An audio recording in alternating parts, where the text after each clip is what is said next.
Deus, quando, né, fez essa grande obra do universo, era uma monotonia o universo. Aí, de repente, ele fez um movimento e esse atrito reunia as Big Bang, bum, bum, bum.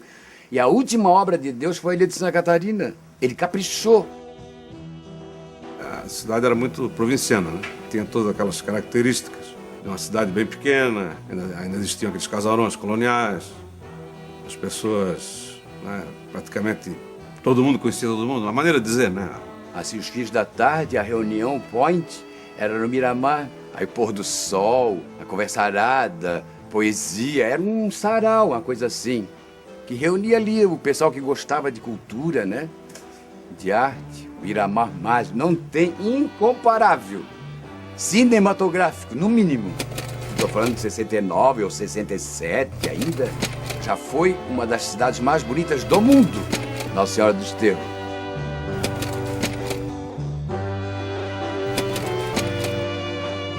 Até 60 e pouco, os costumes eram bastante rígidos, né?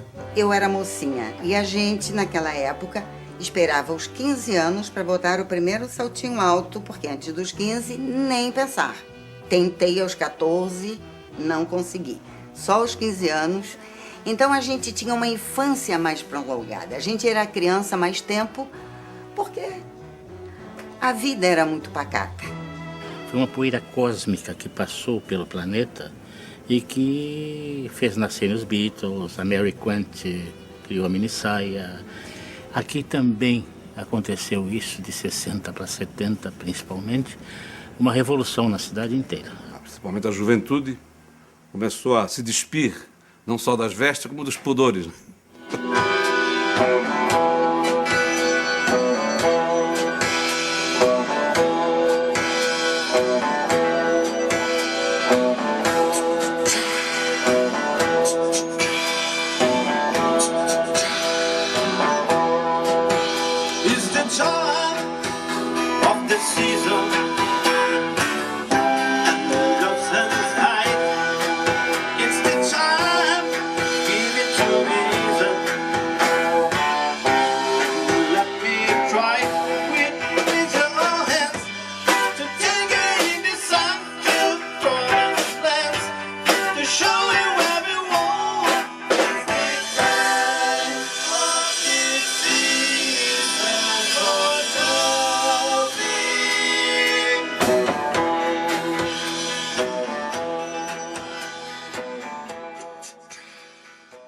Em 67 eu fui para os Estados Unidos, passei 3 meses lá.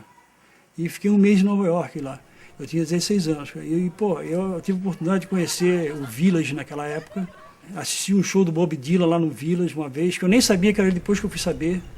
Então naquela época, eu ia para os pubzinhos lá que tinha lá, cara. E a gente ia, via aquelas bandas tocando rock and roll já bem, uma coisa bem mais... Em termos de comportamento, a música já era uma música mais nova, mais moderna, tal, com guitarra e com altos efeitos, os jovens usando cabelo comprido e tal. Na verdade, a música, eu vejo assim como é uma forma de manifestação do jovem, né, cara? Né? É um reflexo da cultura da época, né, cara?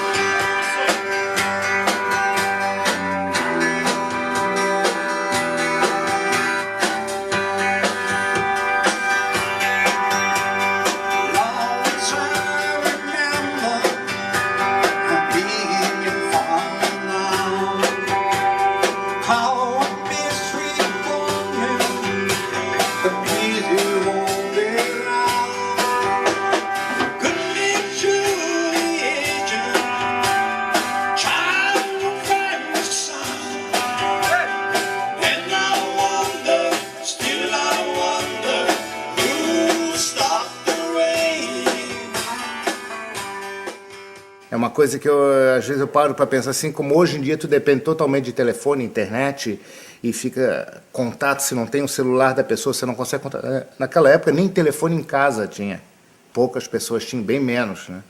E todo mundo sabia onde as coisas estavam acontecendo, todo mundo chegava, se encontrava, porque já tinha também esses pontos, né? Você queria encontrar teus amigos, tu ia na pracinha, ia no Estúdio A2, ia no quiosque, e as pessoas estavam lá. Quando éramos pequenos, em 61, 62, se não me engano, um avião da Esquadrilha da Fumaça veio a se colidir, 2 aviões se colidiram, Um voou, chegou até a base aérea lá atrás, e outro foi cair no centro do quiosque. Então ali já ficou uma coisa assim gravada com negócio de aviação, de coisa aérea, espacial, fumaças, etc. Eu acho que a minha primeira lembrança, eu acho que tem a ver com o quiosque, com aquele lugar, com aquele espaço físico. Porque ele ficava muito entre a minha casa e o colégio que eu estudava, que era o Coração de Jesus. E aquilo era um roteiro de passagem e de permanência também, porque às vezes a gente ficava horas lá. Que na Ferreira Lima tinha a faculdade de medicina. Então a gente, menina, gostava de ficar lá para sempre, porque passava cada estudante lindo, né? E a gente ficava só de olho nos caras que eram mais velhos, que já tinham carro, alguns não. Os namorados pegavam as namoradas no colégio e de lá iam direto para a pracinha do quiosque. Eles ficavam até o final da tarde, a gente também não ficava até muito tarde na rua, né? Muita coisa acontecia, não só o encontro, mas durante as noites, a gente sentava na grama para tocar violão. Ali tinha um barzinho, chamava-se Bar do Leto, que é exatamente onde é a floricultura hoje. Então aquilo ali servia de ponto de encontro. Num dos lados da casa morava o Celcinho Ramos, no outro morava o Madeira Neves, Paulo Vieira da Rosa. E ali já tinha os primeiros grupos aí, tinha uma turma mais roqueira, uma turma mais natural. Era só o quiosquezinho com telhado de concreto, tudo, né? E aí uma vez eu peguei um amplificador de guitarra de valvulado de 70 watts e peguei uma guitarra e subi lá em cima.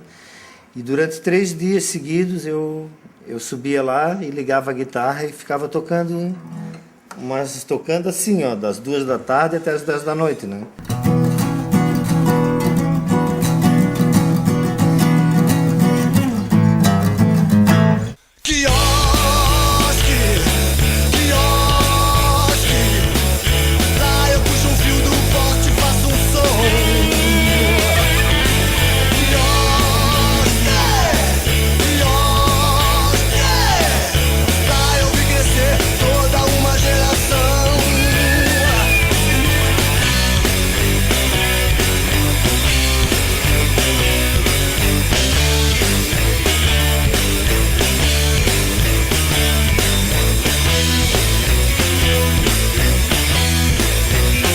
Mas, na verdade, a maioria dos sons não era nem cantado, não tinha microfone, era a guitarra com a distorção ligada e eu ficava lá, dando uma de Jimi Hendrix, né?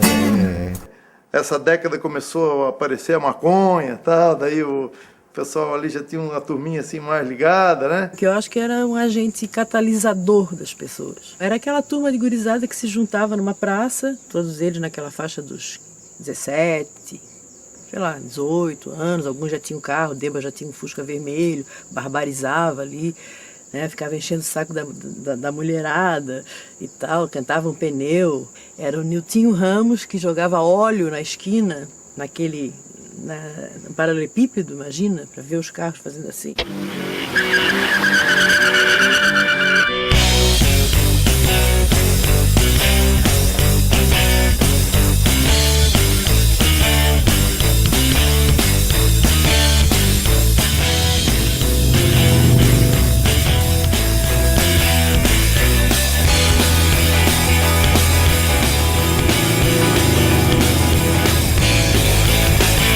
Quando tu é nova, tu sempre gosta daquele ladinho marginal, né, da coisa, sabe, assim. A contracultura aqui dentro de Santa Catarina pode-se dizer que ela começou a se manifestar no quiosque.